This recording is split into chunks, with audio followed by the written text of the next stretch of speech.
것을 복습할까요? 슬라이드가 넘어갈 때 잠시 화면을 멈추고 답을 생각해 보세요.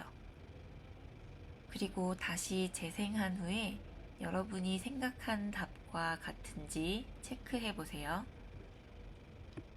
자, 1번. 여기에서 노트북을 사용하다. 사용해도 돼요? 네, 물론이지요.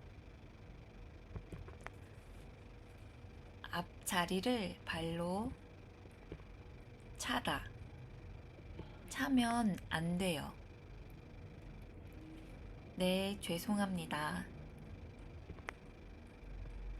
공연이 시작한 후에 자리를 바꾸면 안 돼요. 네, 알겠어요. 이 옷이 마음에 들어요. 입어봐도 돼요? 네, 입어보세요. 여기에서 음료수를 마셔도 돼요? 아니요. 여기에서는 마시면 안 돼요. 위험하니까 안전선을 넘지 마세요. 네, 조심할게요. 시끄러우니까 조용히 해주세요. 네, 죄송합니다. 밥 먹기 전에는 항상 손을 깨끗이 씻으세요.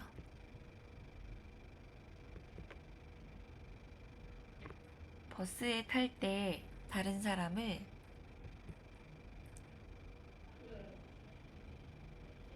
밀면 안 돼요. 교실에서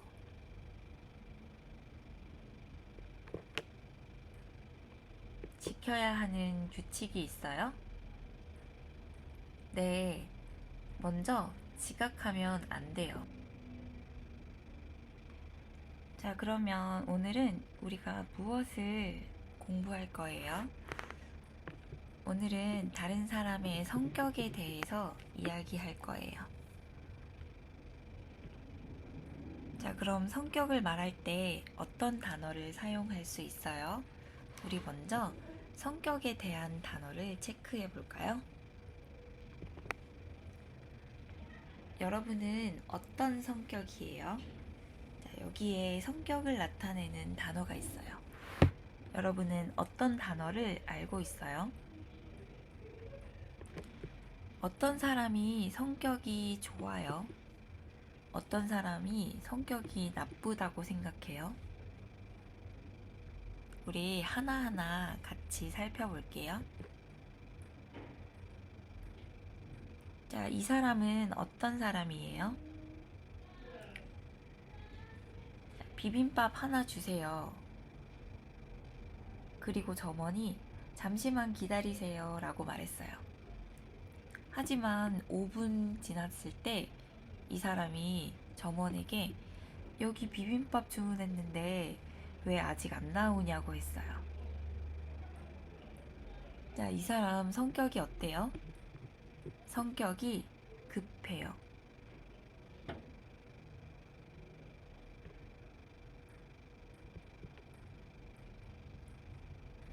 자, 다음은 어떤 사람이에요? 우리가 밝아요, 어두워요. 이 단어를 사람의 성격을 표현할 때도 사용할 수 있어요. 자, 이 사람은 성격이 아주 밝아요. 밝지만 이 사람은 성격이 어두워요. 우리 수지 씨는 어때요?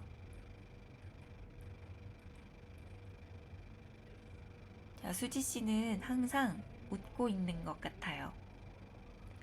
맞아요. 정말 성격이 밝아요.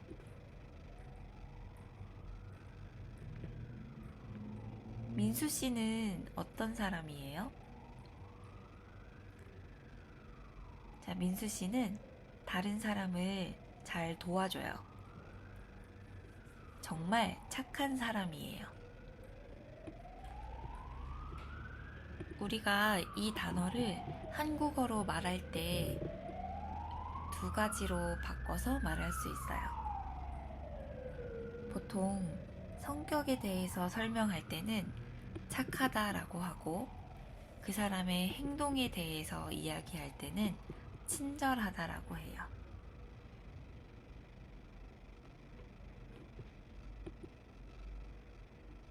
이 사람은 성격이 어때요? 성격이 재미있어요. 유머 감각이 있는 사람을 재미있다라고 해요. 자, 말을 많이 하는 사람은 우리가 말이 많다라고 해요. 그러면 말이 많지 않은 사람은 뭐라고 할까요? 네, 많다의 반대말, 적다라고 해요. 그런데 저는 보통 말이 적다라고 하기보다는 말수가 적다라는 말을 더 많이 사용하거나, 그 사람 말이 별로 없어 라고 이야기할 때가 더 많아요. 다음은 어떤 사람이에요? 안나 씨는 매일 7시에 일어나서 요리도 하고 집도 청소해요. 정말 부지런한 사람이에요. 하지만 이 사람은 어때요? 방학이라서 매일 12시에 일어나고 먹고 자고 먹고 자고, 정말 게으른 사람이에요. 자, 이 사람은 어떤 사람이에요? 자, 다음 주에 시간 있어요? 자, 미안해요. 등산 모임도 있고 독서 모임도 있어서 바빠요. 제가 리더라서 꼭 가야 돼요. 이 사람은 정말 활발한 사람이에요.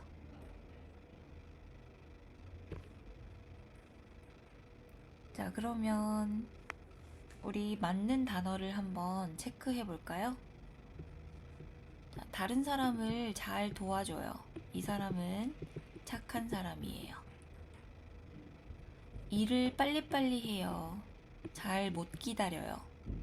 이 사람은 성격이 급해요. 일하는 것을 싫어하고 천천히 해요. 이 사람은 게을러요. 오늘 할 일을 오늘 꼭 해요. 이 사람은 부지런해요.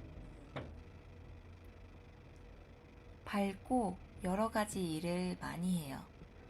이 사람은 정말 활발해요.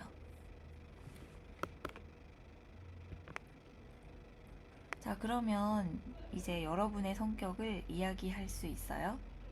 여러분은 어떤 사람이에요? 그리고 친구의 성격이 어때요? 자, 이것도 한번 생각해 보세요. 그럼 우리 첫 번째 문법을 같이 공부할까요? 자, 이 문법은 무슨 뜻이에요?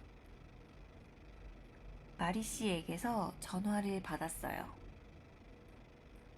할머니께 선물을 받았어요.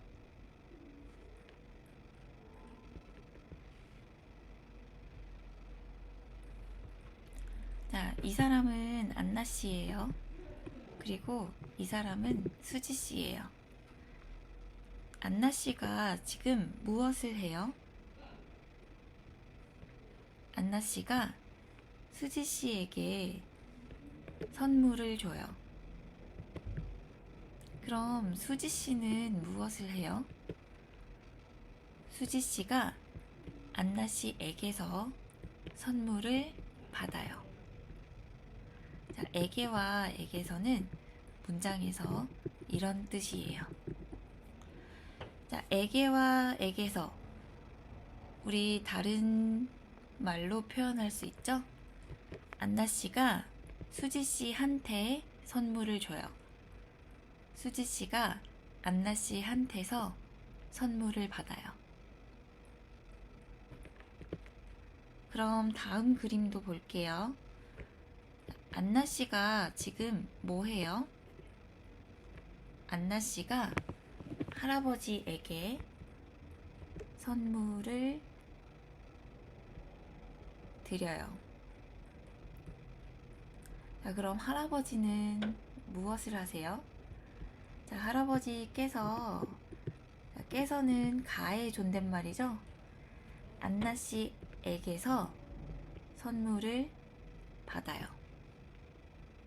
자, 우리가 높여야 하는 대상과 함께 존댓말을 사용해야 돼요. 맞죠? 자, 그래서 할아버지께, 할아버지께서라고 말해요. 자, 그러면 이때는 어때요? 할아버지께서 안나 씨에게 선물을 줘요.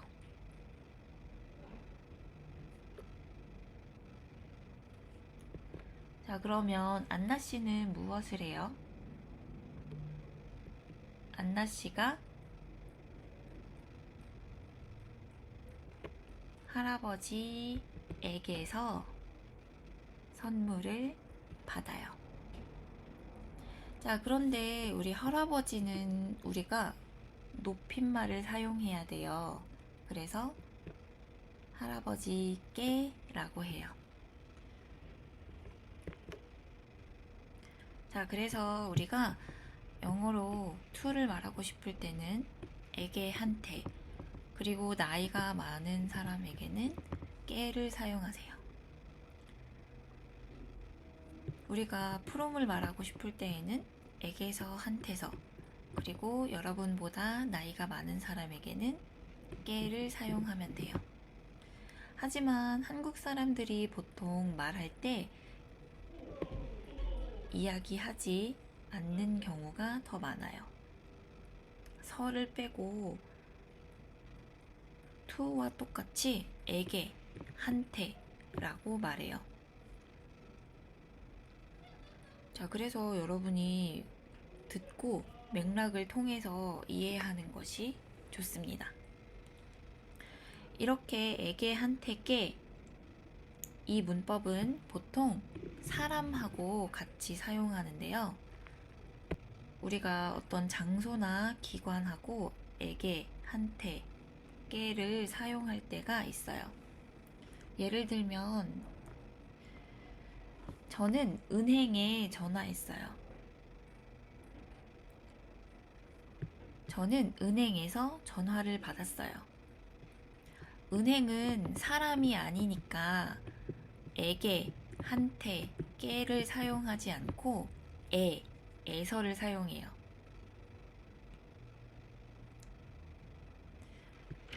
저는 세종학당에 메일을 보냈어요.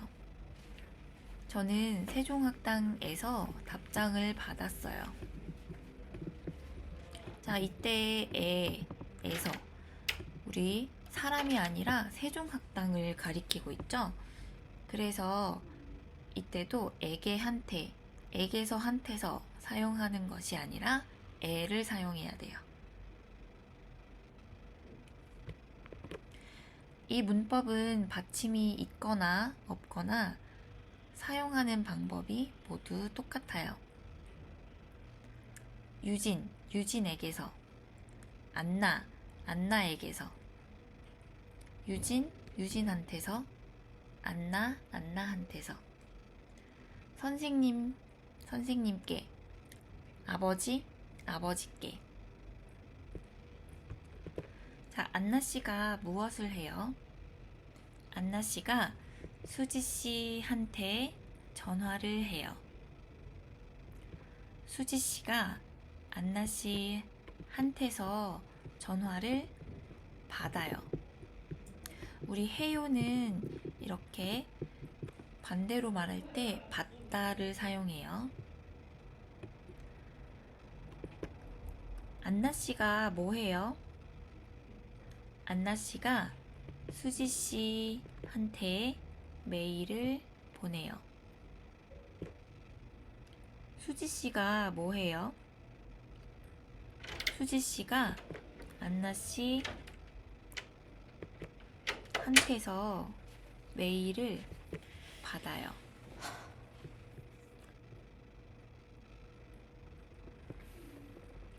안나 씨가 뭐 해요?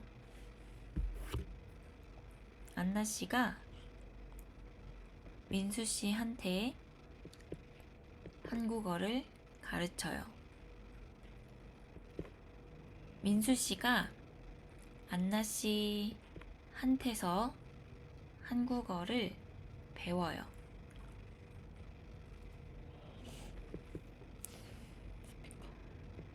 자, 민수 씨가 지금 소식을 말해요.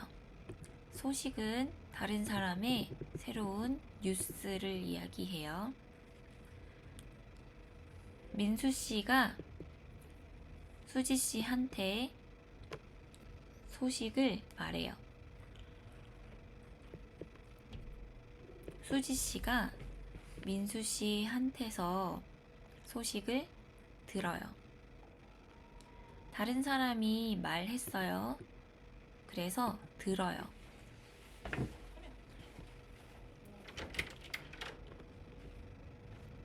자, 안나 씨가 뭐 해요? 안나 씨가 수지 씨한테 물어봐요. 수지 씨가 안나 씨한테서 대답을 들어요.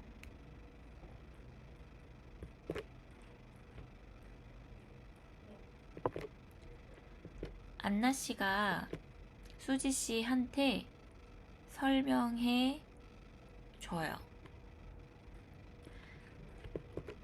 수지 씨가 안나 씨한테서 설명을 들어요. 설명하다.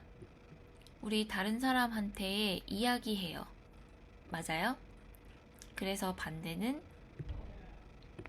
듣다예요. 보통 말해요, 물어봐요, 설명해요. 이렇게 말하는 동사가 있고 그 반대는 듣다가 돼요. 줘요, 보내요. 그리고 무엇을 해요. 예를 들면 선물을 해요, 전화를 해요. 자, 이런 동사는 반대로 받다가 돼요.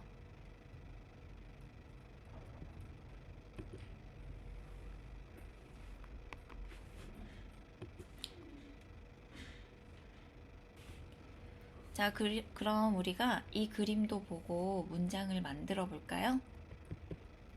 자, 할아버지께서 수지 씨한테 전화해요. 수지 씨가 할아버지께 전화를 받아요. 할아버지께서 수지 씨한테 메일을 보내요. 수지 씨가 할아버지한테서 메일을 받아요.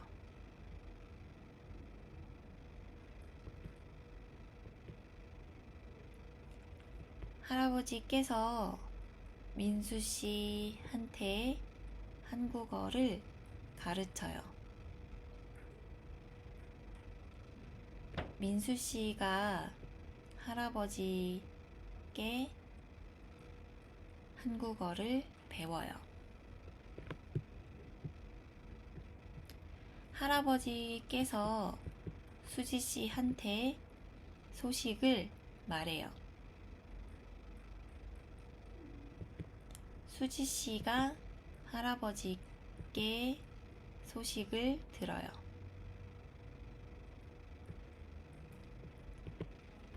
할아버지께서 수지 씨한테 물어봐요. 수지 씨가 할아버지께 대답을 들어요. 그럼 아래에 있는 문제에도 한번 대답을 해볼까요? 1번. 저는 한국 친구한테서 한국 요리를 배웠어요. 2번. 저는 동생한테서 여행 이야기를 들었어요. 3번. 저는 아버지께 생일 선물을 받았어요. 4번. 저는 선생님께 한국어를 배웠어요.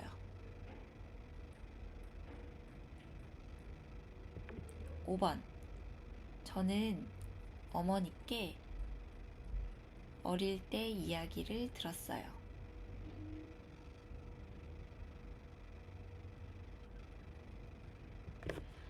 자, 그러면 2번은 한번 여러분이 어떻게 대답할지 생각해 보세요. 자, 그럼 다음 문법 공부를 시작할게요. 자, 우리가 오늘 공부할 문법은 으니까예요. 이 문법은 우리가 공부한 적이 있어요.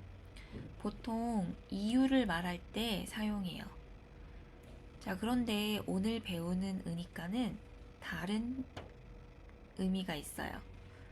무슨 의미가 있는지 한번 알아볼까요? 상자를 여니까 안에 선물이 있었어요. 자, 이때 여니까는 이유예요? 아니죠?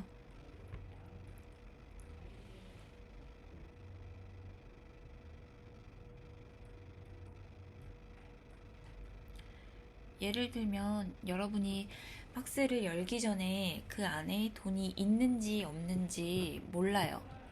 자, 그런데 박스를 열었어요. 여니까 무엇이 있었어요? 돈이 있었어요. 그것을 알게 됐어요. 창문을 열기 전에는 밖에 날씨가 추운지 더운지 시원한지 잘 몰랐어요. 그런데 창문을 연 다음에 느꼈어요. 바깥이 조금 추워요. 그때 어떻게 말해요? 창문을 여니까 조금 추웠어요. 문을 열기 전까지 방 안이 조용했어요. 그래서 밖에 누가 있는지 무엇을 하는지 알 수 없었어요. 하지만 여러분이 문을 연 다음에 무엇을 발견했어요? 어떤 일이 생겼어요? 문을 여니까 시끄러운 소리가 들렸어요. 문을 여니까 친구가 기다리고 있었어요. 여러분이 이 일을 한 다음에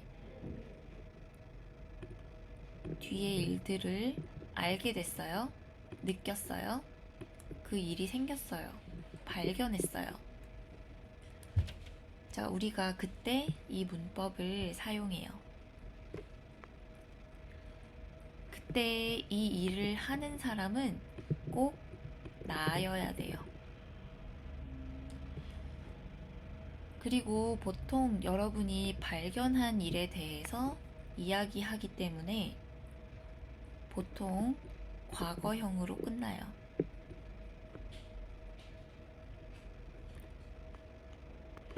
자, 으니까는 앞의 행동을 통해서 여러분이 알게 된 것, 나타낼 때 사용해요. 그래서 친구들하고 이런 예문을 만들었어요. 박스를 여니까 아무것도 없었어요. 핸드폰을 켜니까 귀여운 사진이 있어요. 민트 초코를 먹어보니까 맛있었어요. 책을 펴보니까 편지가 있었어요. 읽어보니까 특별한 내용이 없었어요.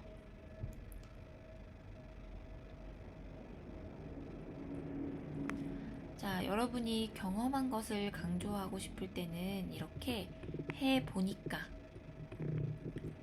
이 문법하고 같이 사용하면 좋아요. 자, 그러면 이 문법을 사용할 때 무엇을 주의해야 돼요? 우리 받침이 있는지 없는지 체크해야 돼요. 받침이 있으면 여러분 으니까를 쓰세요. 먹으니까, 읽으니까, 들으니까. 하지만 받침이 없거나 리을 받침일 때는 니까를 쓰세요. 만나니까, 도착하니까, 여니까. 자, 지금까지 설명을 들었을 때 조금 헷갈리는 것 같죠?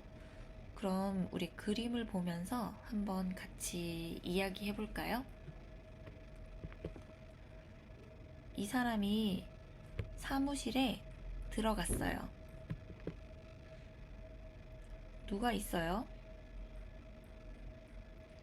네, 사장님이 있었어요. 사무실에 들어가니까 사장님이 동료가 있었어요. 아까 그 여자가 사무실에 들어가고 나서 무엇을 발견했어요? 사장님을 발견했어요. 자, 그래서 사무실에 들어가니까 사장님이 있었어요. 라고 말해요. 자, 지금 창문이 닫혀 있어요. 밖에 날씨 알 수 있어요?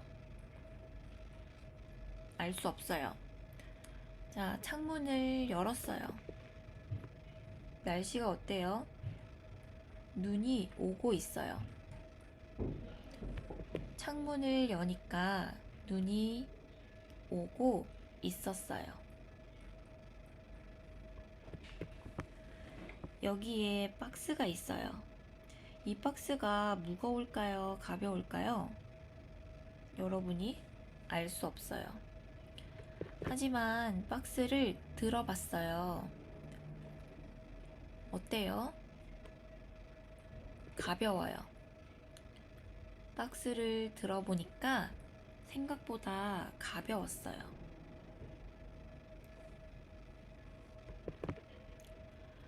자, 이 사람 보세요. 기타를 잘 칠 것 같아요? 못 칠 것 같아요?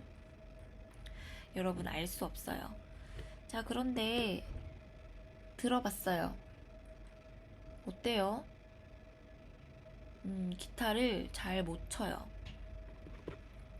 들어보니까 기타를 잘 못 쳤어요. 여러분이 아침에 교실에 갔어요. 교실에 도착했어요. 사람이 있어요, 없어요? 없어요. 교실에 도착하니까 사람이 없었어요. 여러분이 지나가다가 민수 씨를 봤어요. 민수 씨가 여자친구하고 싸우고 있어요. 아마 화가 많이 났어요. 민수 씨를 보니까 화가 많이 났어요. 민수 씨를 보니까 여자친구하고 싸우고 있었어요. 자, 여기에 예쁜 티셔츠가 있네요. 이 티셔츠가 어때요? 예뻐요. 자, 이 사람한테 잘 맞을까요? 티셔츠를 입어봤어요. 자, 사이즈가 맞아요? 안 맞아요? 안 맞아요. 사이즈가 안 맞아요. 생각보다 커요. 티셔츠를 입어보니까 사이즈가 안 맞았어요. 생각보다 컸어요.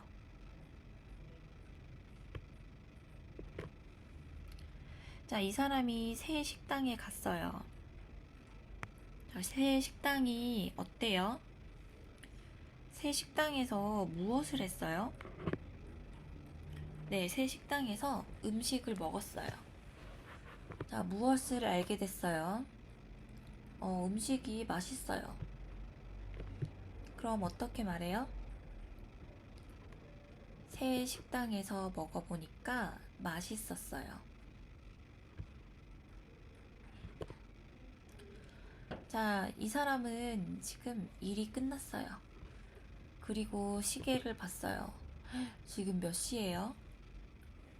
새벽 4시 30분.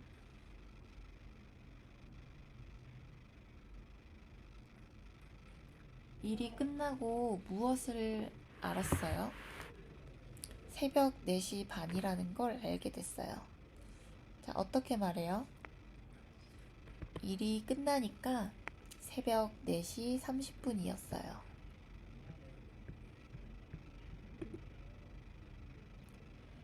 자, 이 사람이 아침에 일어났어요.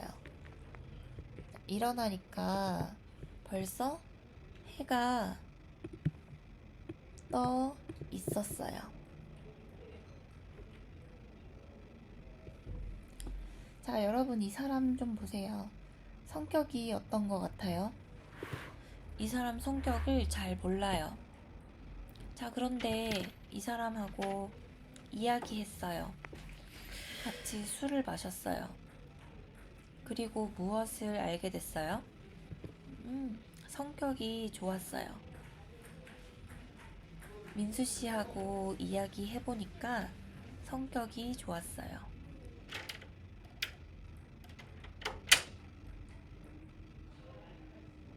민수 씨하고 술 마셔보니까 성격이 좋았어요. 민수 씨하고 술집에 가보니까 성격이 좋았어요. 여러분이 파일을 다운로드 받고 있어요. 이게 무슨 파일인지 몰라요. 그런데 받고 봤어요. 자, 이거는 한국 영화였어요. 여러분이 파일을 다운로드 받은 다음에 무엇을 알게 됐어요? 이게 한국 영화라는 걸 알았어요. 다운로드 받으니까 한국 영화였어요.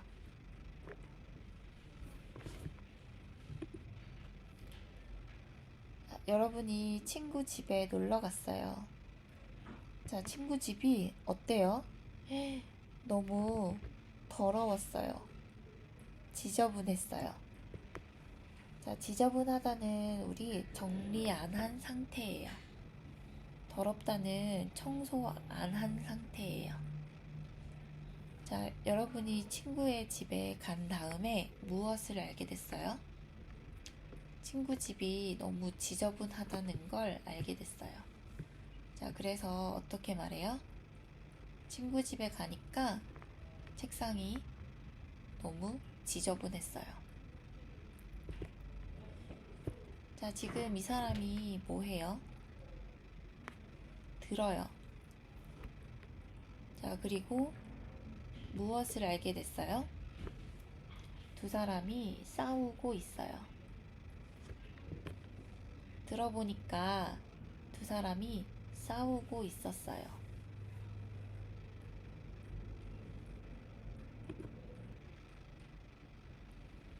자, 그러면 여기 문장을 완성해 볼까요? 1번부터 4번까지 여러분이 써보세요. 1번. 카페에 도착하니까 친구가 기다리고 있었어요. 2번. 일을 끝내니까 벌써 밤 9시였어요. 3번. 오랜만에 고향에 돌아가니까 동네가 많이 바뀌었어요. 4번. 아까 유진 씨를 보니까 화난 것 같았어요. 자, 여러분 모두 잘 썼죠? 여기 2번에 일을 끝내다. 아까 유진 씨를 보니까 화난 것 같았어요. 자, 여러분 모두 잘 썼죠? 여기 2번에 일을 끝내다. 자, 이거는 무슨 뜻이에요?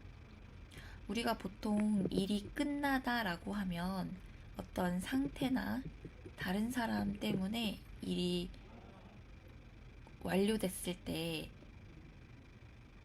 그 상태를 설명하기 위해서 이 표현을 사용해요. 하지만 여러분이 여러분의 의지를 가지고 일을 모두 완료했을 때는 일을 끝내다 라고 해요.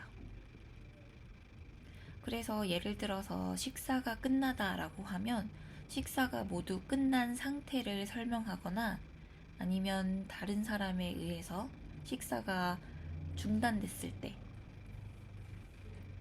여러분이 이 표현을 사용할 수 있어요. 하지만 너무 배가 불러서 더 먹을 수 없을 때 여러분이 여러분의 의지를 가지고 식사를 완료할 수 있죠? 자, 그때는 식사를 끝내다 라고 말해요. 자, 그럼 2번도 같이 해볼게요. 1번, 백화점에 가니까 세일 기간이었어요. 2번, 창문 밖을 보니까 비가 오고 있었어요. 3번, 아침에 일어나니까 강아지가 옆에서 자고 있었어요. 4번, 식당에 들어가니까 맛있는 냄새가 났어요. 5번, 한국 노래를 들으니까 어려운 단어가 많이 나왔어요. 6번, 친구에게 전화하니까 집에 있었어요. 자, 그러면 우리 듣기 연습을 같이 해볼까요?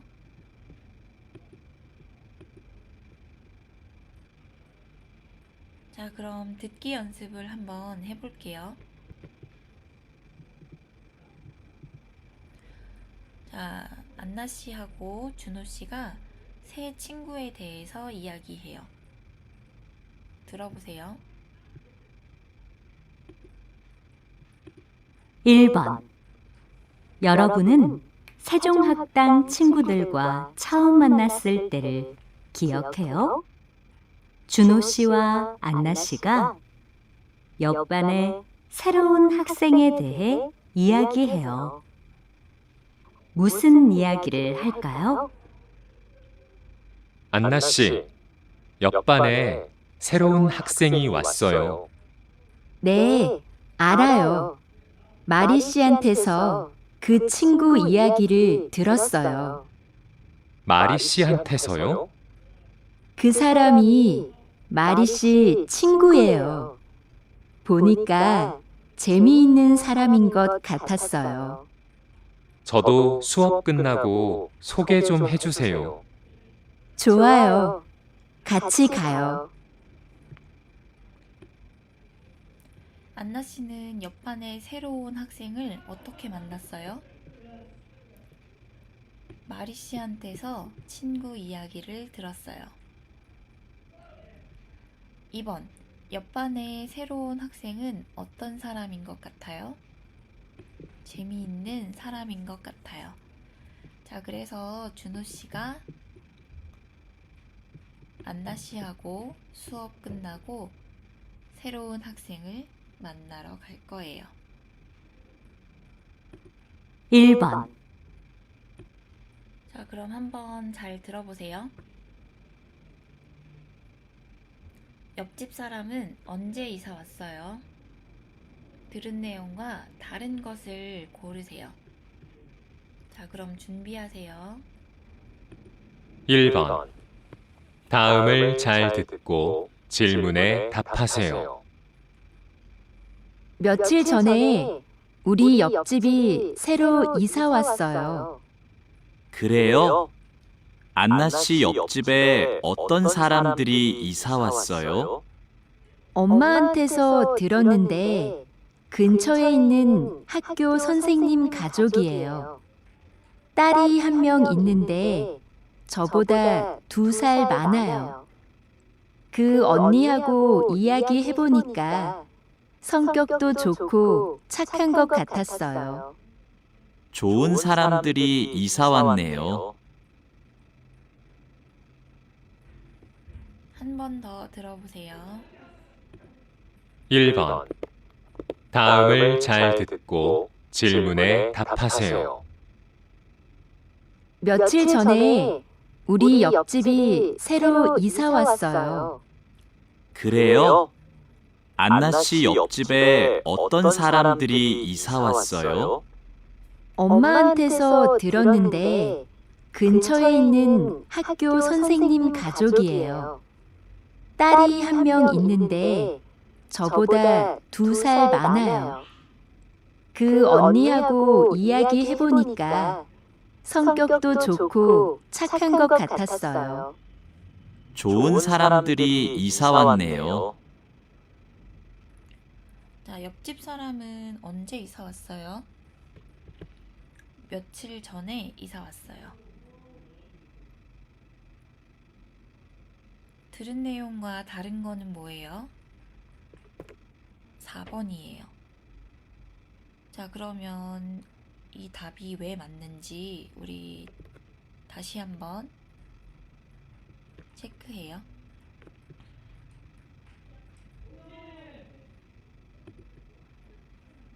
1번. 다음을 잘 듣고 질문에 답하세요. 며칠 전에 우리 옆집이 새로 이사 왔어요. 그래요? 안나 씨 옆집에 어떤 사람들이 이사 왔어요? 엄마한테서 들었는데 근처에 있는 학교 선생님 가족이에요. 딸이 한 명 있는데 저보다 2살 많아요. 그 언니하고 이야기해보니까 성격도 좋고 착한 것 같았어요. 좋은 사람들이 이사 왔네요. 자, 그래서 1번. 옆집 사람은 며칠 전에 이사 왔어요. 며칠은 몇 그리고 일이에요. 보통 며칠이라고 쓰지 않고 이렇게 한 단어처럼 며칠이라고 써요. 자, 그러면 이사 온 가족 중에 딸이 한 명 있어요. 1번. 자, 안나 씨는 옆집에 사는 사람과 이야기했어요. 맞아요? 네, 그 언니하고 이야기해보니까 라고 했으니까 2번도 맞아요. 3번. 옆집에 학교 선생님 가족이 이사 왔어요. 학교 선생님 가족이 이사 왔어요. 3번. 옆집 선생님 딸은 안나보다 나이가 적어요? 아니요. 나이가 2살 많아요. 그래서 4번이 정답이에요. 자, 지금까지 여러분 저하고 같이 공부했는데 복습하고 우리 이번 주에는 새로운 공부를 시작해요. 그럼 일요일에 만나요.